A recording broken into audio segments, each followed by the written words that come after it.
No secret, many Texans worship the Church of High School Football here in the Lone Star State, but a recent study in Texas Monthly magazine shows the revered sport is seeing a significant drop in participation.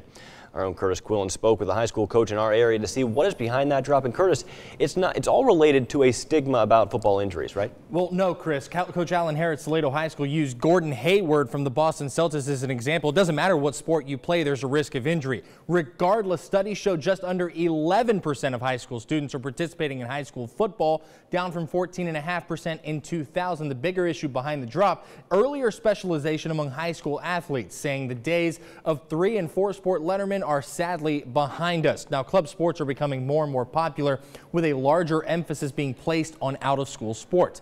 That emphasis is one factor in high school athletes, quote, specializing earlier or focusing on one sport over several others earlier on in their athletic careers. Now, as Coach Harris explains, it's merely a sign of the times we're now in when it comes to high school athletics. With all the select leagues and things in which they can be a part of, unlike when me and you went to school, those weren't available, and so therefore all that you had was the teams that were taking place during the school year. Hare continues to add there is a lot in-school athletics can offer kids besides just an opportunity to play a sport. We'll hear more on that, plus another coach's perspective on multi-sport athletes versus specialized athletes. That's tonight after the game. Chris? All right, Kurtis, thanks so much. Still ahead.